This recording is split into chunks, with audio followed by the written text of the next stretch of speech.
La diversidad en los grupos de trabajo, efectos potenciales y posibilidades de gestión. Por Gonzalo Sánchez Gardey, Universidad de Cádiz. Índice del capítulo. 1. Introducción. 2. Concepto y medida de la diversidad. 3. Efectos de la diversidad sobre los grupos. A. Efectos cognitivos o sobre el proceso de toma de decisiones. B. Efectos afectivos o sobre las relaciones personales. C. Efectos sobre la comunicación. 4. La gestión de los efectos de la diversidad.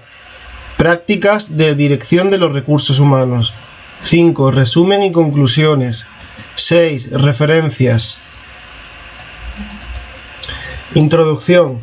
En el contexto en el que se desenvuelven las organizaciones actualmente, las estructuras clásicas de gestión dejan de tener sentido.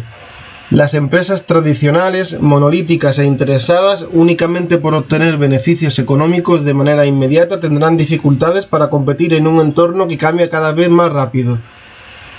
Hasta hoy en día, los modelos de gestión de los recursos humanos defendidos por profesionales, consultores y académicos se han planteado sobre la base de que los trabajadores constituyen una categoría genérica y homogénea. Prácticas como las de remuneración, evaluación, formación o motivación han sido diseñadas tradicionalmente sin considerar que diferentes trabajadores pueden responder de diversas maneras a unas mismas políticas en función de sus intereses y preferencias, así como de sus formas de entender la realidad y el trabajo. Si, por ejemplo, la organización se plantea dar un mayor o menor peso al salario variable, ¿podemos esperar que sea igualmente aceptado por un empleado de 55 años, casado y con hijos, que por otro que inicia su carrera profesional mucho más joven y sin compromisos de ningún tipo? No resulta difícil comprender que el segundo de ellos aceptará mucho más fácilmente el riesgo que comporta una remuneración con un alto componente variable. El trabajador con más antigüedad estará seguramente bastante menos dispuesto a sacrificar el tiempo que dedica a su familia, y es probable que las obligaciones contraídas hagan que intente evitar la incertidumbre en cuanto a su salario total. A pesar de que la importancia de este tipo de diferencias salta a la vista, hasta hace muy pocos años los criterios con los que se gestionaba la mano de obra no recogían para nada la posible heterogeneidad interna de los grupos de trabajo. En realidad podría decirse que más bien hacían lo contrario, ya que la mayor parte de las políticas que se proponían ponían el énfasis en la homogeneidad, al asumir que una cultura estable y bien afianzada en la organización debía tener necesariamente un efecto muy positivo sobre la eficiencia, la productividad y el clima laboral. Con esta intención se han diseñado tradicionalmente, por ejemplo, las políticas de socialización encaminadas a hacer que los nuevos trabajadores aprendiesen una serie de valores que la dirección quería que fuesen compartidos, así como a transmitir aquellos comportamientos que serían considerados como deseables. En un sentido parecido, también las prácticas de formación han servido para crear organizaciones monolíticas en las que los conocimientos y las habilidades de los trabajadores eran prácticamente clonados a partir de programas de preparación y adoctrinamientos intensos y que se hacían extensivos a todos los niveles.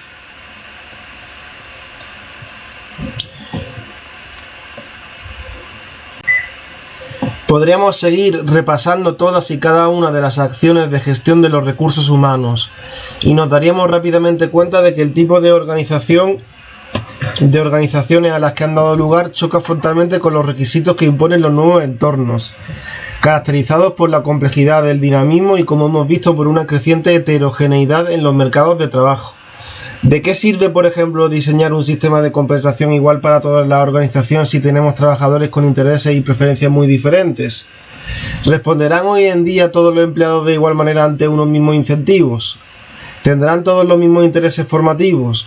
¿Podemos esperar que estén todos igualmente dispuestos a sacrificar el tiempo que dedican a ocio, a su familia, por un incremento salarial?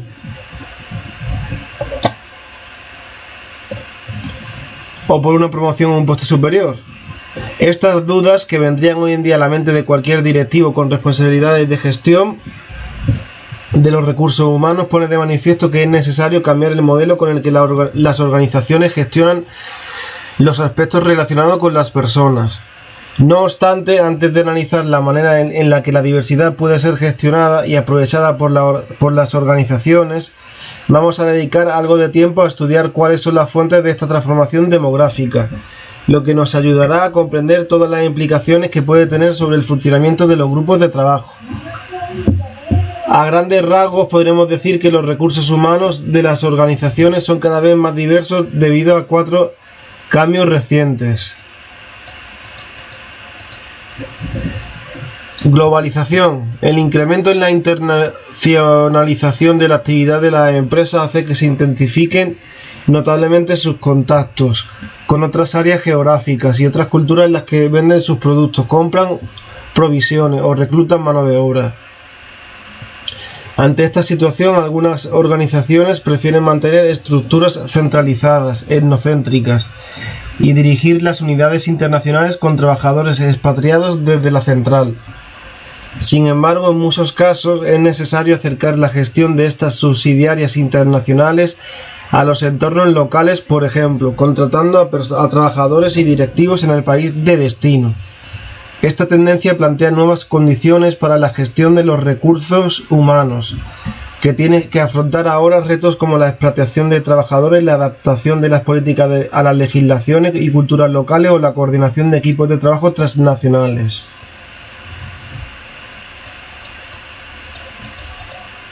Mercados de trabajo. Sin embargo, la diversidad étnica y cultural no es la única que está presente hoy en día en los grupos de trabajo.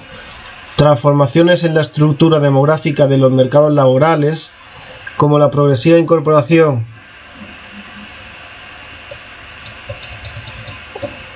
de la mujer a todos los niveles organizativos o el retraso en las edades de jubilación, fomentan la heterogeneidad de género o edad, que como veremos más adelante también presentan efectos muy significativos sobre la dinámica de los equipos de trabajo.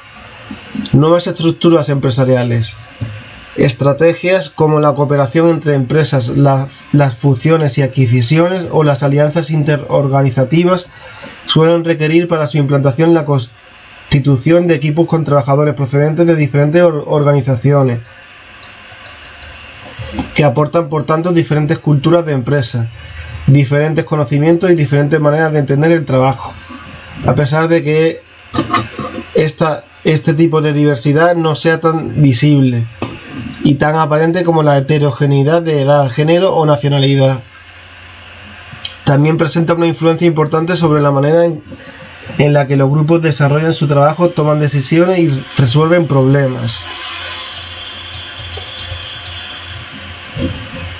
Importancia del sector servicios. Por último, también se ha señalado en muchas ocasiones que las empresas de servicios tienden a ser comparativamente más diversas.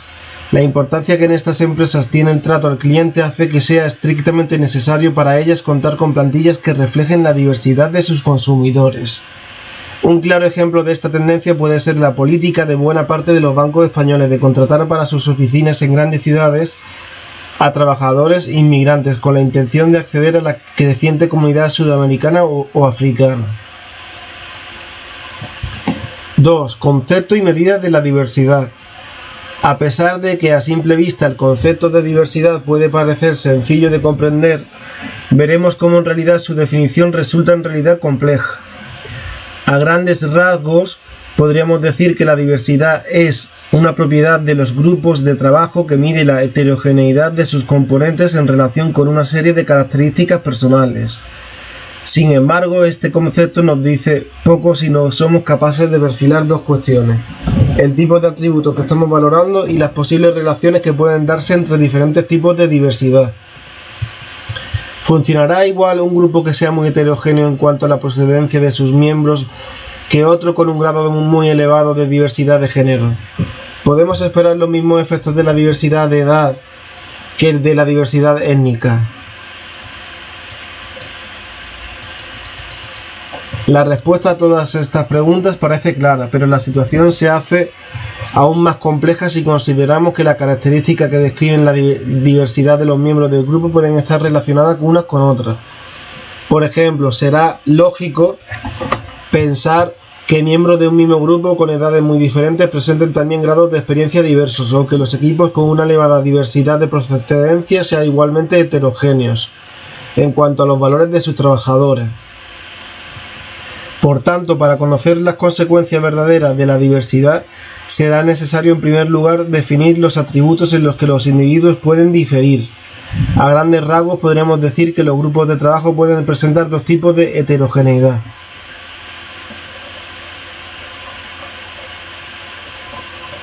Diversidad demográfica, que describe la heterogeneidad del grupo en una serie de atributos primarios, directamente observables, como la edad o el género de los trabajadores.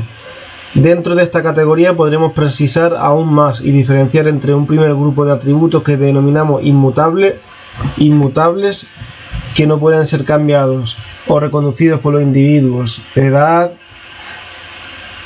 género, procedencia, y otro tipo de características que pueden cambiar con el tiempo y que describen el bagaje de los individuos, como nivel educativo, el tipo de formación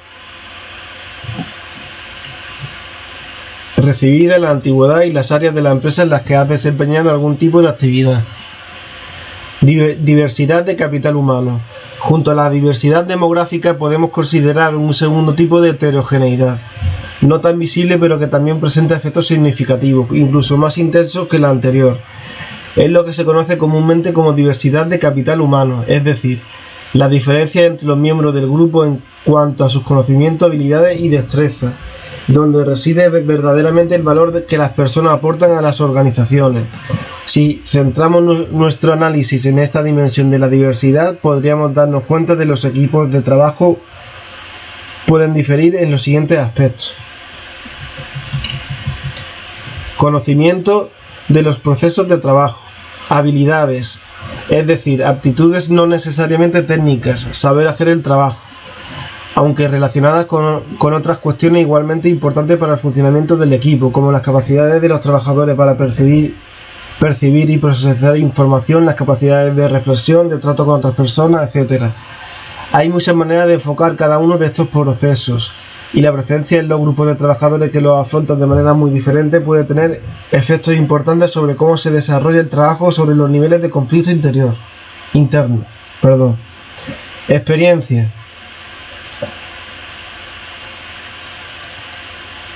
Además de tener los conocimientos y las aptitudes necesarias, los trabajadores pueden ver enriquecido su capital humano por haber experimentado con carácter previo situaciones laborales o procesos de trabajo a los que ahora se enfrentan en el grupo.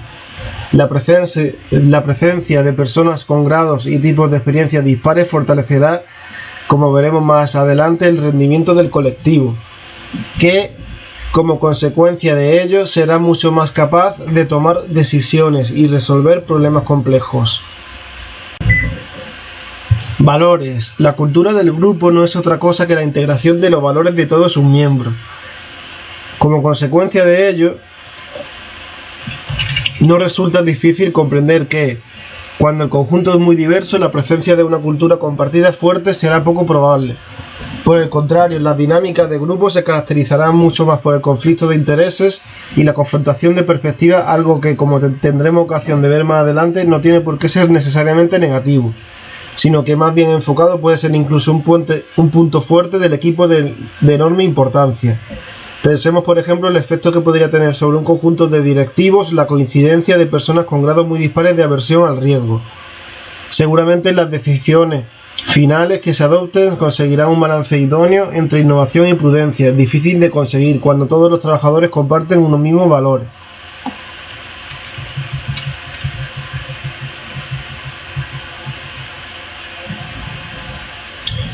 La diversidad de edad, la diversidad de género, la diversidad de origen, la diversidad educativa, la diversidad formativa, la diversidad de antigüedad, la diversidad funcional, influyen en la diversidad demográfica, que influye en la diversidad de capital humano. La diversidad de conocimientos, la diversidad cognitiva, la diversidad de experiencia y la diversidad de valores influyen en la diversidad de capital humano. 3. Efectos de la diversidad sobre la dinámica de los grupos. Observando la cantidad de aspectos en los que la diversidad puede manifestarse, podemos entender fácilmente que esta realidad cambia radicalmente la manera en que los grupos venían funcionando. Partir de una definición como la que acabamos de exponer supone reconocer la influencia de las diferencias visibles entre los individuos, edad, género, origen, etc., pero al mismo tiempo también evidencia importancias de un segundo tipo de factores, no directamente observables, pero que afectan al desarrollo del trabajo en equipo incluso más intensamente que los anteriores. ¿Podemos esperar que todos los tipos de diversidad influyan igualmente? O, planteando la pregunta de una forma alternativa, ¿funcionarán de igual manera dos grupos heterogéneos en características diferentes de sus miembros? Parece claro que la respuesta a ambas preguntas es no. Será necesario, por tanto, analizar en cada caso los aspectos en los que los trabajadores difieren para comprender las implicaciones reales de la diversidad y analizar cómo la organización puede aprovecharla, a pesar de que este es un tema del que se habla desde hace relativamente poco tiempo, tanto en la investigación académica como en los profesionales de gestión de recursos humanos.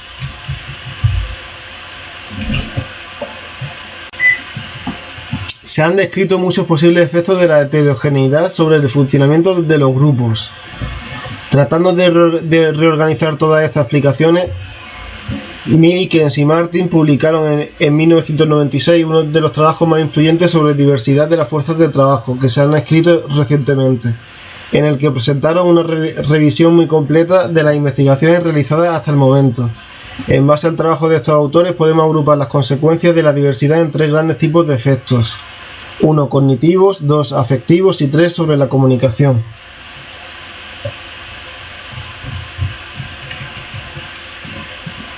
A. Efectos cognitivos o sobre el proceso de toma de decisiones.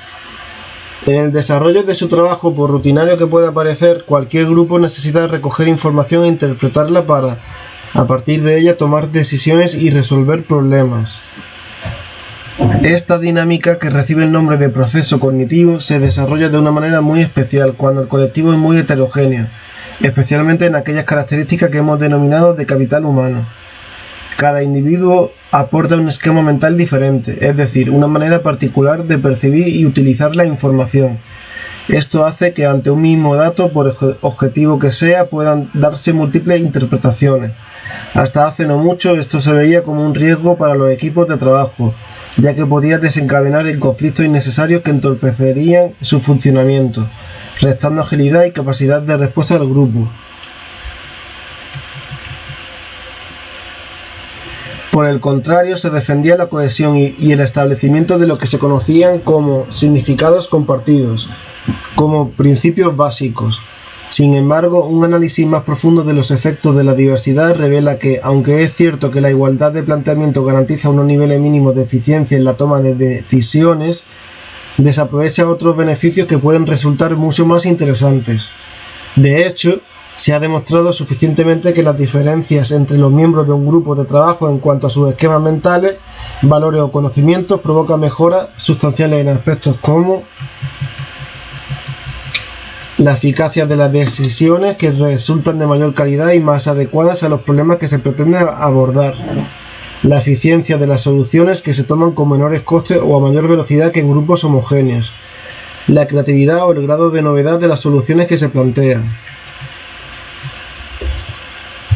Para comprender cómo se producen estos efectos, analizaremos la fase del proceso de toma de decisiones, con la intención de ver en cada una de ellas de qué manera influye la diversidad de los miembros del grupo. 1. Percepción e interpretación. La resolución de todo tipo de problemas debe comenzar con la recogida de información relevante, que podríamos definir como la materia prima de cualquier decisión mínimamente compleja. Esta capacidad es especialmente relevante en entornos como los actuales, en los que el volumen de datos que está a disposición de los decisores es espectacularmente elevado. En este sentido, los grupos diversos demuestran tener una capacidad mucho mayor para desarrollar análisis más completos de la realidad, ya que son capaces de recoger datos de un espacio mucho más amplio. Cada individuo, aplicando sus valores, sus conocimientos y sus experiencias, identificará aquellas fuentes en las que a su juicio se encuentra la información relevante. Así, para resolver un mismo problema, es probable que dos individuos con diferente bagaje recojan informaciones de muy diferente tipo, algo que en última instancia enriquecerá el proceso de toma de decisiones. Pero además, las diferencias personales pueden influir también sobre la forma en la que se interpreta esta información. Una vez recogidos los datos, es necesario categorizarlos, es decir, etiquetarlos y dotarlos de significado. Y también en este proceso podemos decir que la diversidad presenta beneficios notables, ya que al generar un número mayor de interpretaciones alternativas, permite identificar más fácilmente problemas y oportunidades que podrían haber escapado del análisis en grupos más homogéneos y cohesionados. Fioll, 1994. 2. Formulación del problema. Una vez seleccionada la información relevante, será necesario definir los elementos que componen el problema, así como sus implicaciones más importantes. También en este sentido podemos decir que la diversidad presenta efectos positivos, ya que la coincidencia de maneras diferentes de entender el problema hará que, si se integran adecuadamente, la realidad sobre la que hay que decidir se define de manera más sistemática y exhaustiva.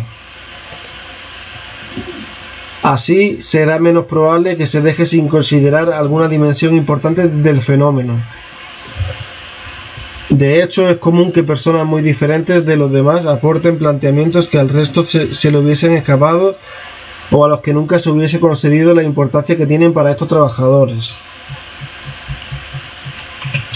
Por el contrario, cuando los esquemas mentales de todos los trabajadores son muy parecidos, el consenso en torno a cómo ha de formularse el problema es muy elevado, con lo que se corre el riesgo de definirlo de manera precipitada sin un análisis profundo de todas sus implicaciones, incluso de las que a priori pudieran parecer más remotas. 3. Propuestas de alternativas de solución. También debido a que en grupos diversos coinciden diferentes patrones de conocimientos y experiencias personales, el número y la disparidad de soluciones previas al problema que se originan son muy superiores. Cuando la cuestión sobre la que ha de decidirse es compleja, lo normal es que no se adopten sin más una de las soluciones iniciales que se han propuesto, sino que el grupo inicie un proceso de negociación en el que se expongan las alternativas y se llegue a una propuesta final que en cierto sentido recoja elementos de las diferentes alternativas de las que se partía. Si en un principio cada miembro del grupo aporta una visión diferente, podemos esperar que puedan barajarse muchas más alternativas diferentes, que podrán incorporarse o no a la decisión final, pero que, por el simple hecho de haber sido consideradas, habrán enriquecido el proceso sustancialmente. 4. Consenso. Si en todas las fases anteriores la diversidad presentaba efectos positivos, en cuanto a la capacidad de los grupos para alcanzar una solución consensuada, la situación es diferente. A pesar de que, como acabamos de ver, las diferencias individuales pueden enriquecer el proceso de negociación con múltiples opciones alternativas que pueden ser sopesadas, es probable que en ocasiones también produzcan desacuerdos irreconciliables que alarguen eternamente la toma de decisiones o que den lugar a soluciones con las que ninguna de las partes se sientan cómodas. 5. Definición de la acción. Una vez adoptada la decisión, el grupo tendrá que llevarla a cabo, para lo que deberá concretar un plan de acción. En relación con esta última fase, los efectos de la diversidad vuelven a ser positivos. De hecho, los grupos heterogéneos suelen desarrollar planes más realistas y factibles, ya que, en su definición, analizan un mayor número de posibles riesgos que pudiesen amenazar el éxito de la implantación.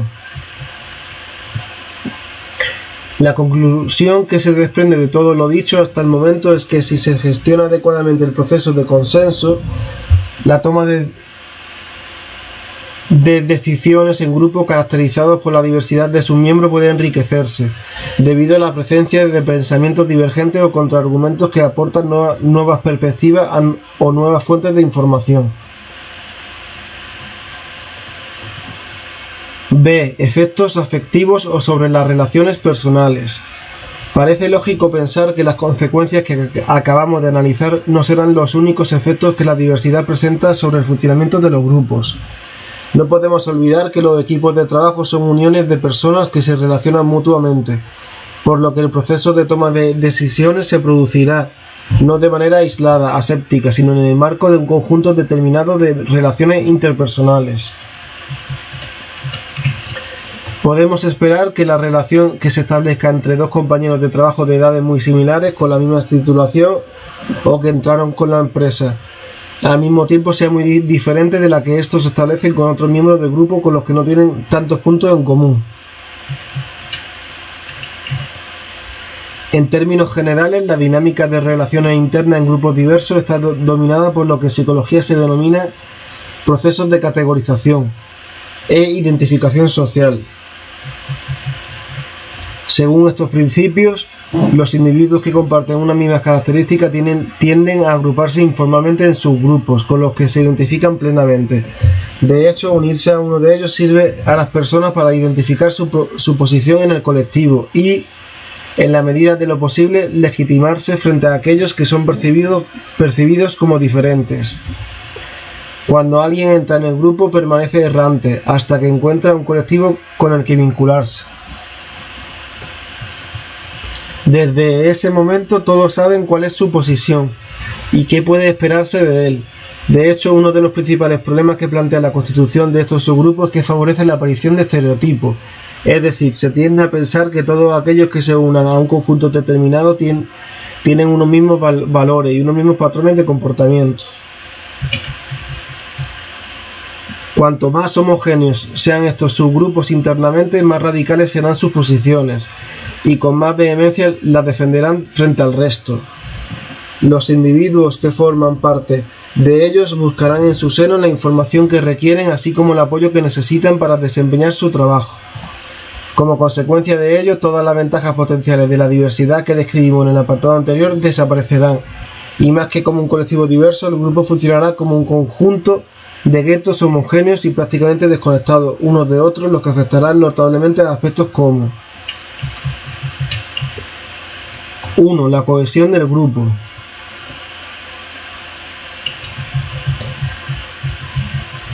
2. La conflictividad interpersonal. 3. La importancia de los estereotipos. 4. La cooperación. C. Efectos sobre la comunicación. La comunicación es una actividad consustancial al trabajo en equipo. Un grupo sin comunicación de ningún tipo no puede ser definido como tal, y será simplemente un conjunto de empleados que comparten un mismo lugar de trabajo. También en relación con estos procesos de intercambio de información encontramos que la diversidad puede presentar efectos muy significativos, que se manifiestan tanto a nivel interno como externo, es decir, tanto en la comunicación entre los miembros que forman el grupo como en su capacidad para comunicarse con el exterior. En concreto, podríamos decir que la presencia de diferencias demográficas y de capital humano en el seno de los equipos de trabajo afecta a 1. La frecuencia de la comunicación interna. 2. La calidad de la comunicación interna. 3. La formalidad de la comunicación interna. 4. La búsqueda de retroalimentación. 5. La comunicación externa.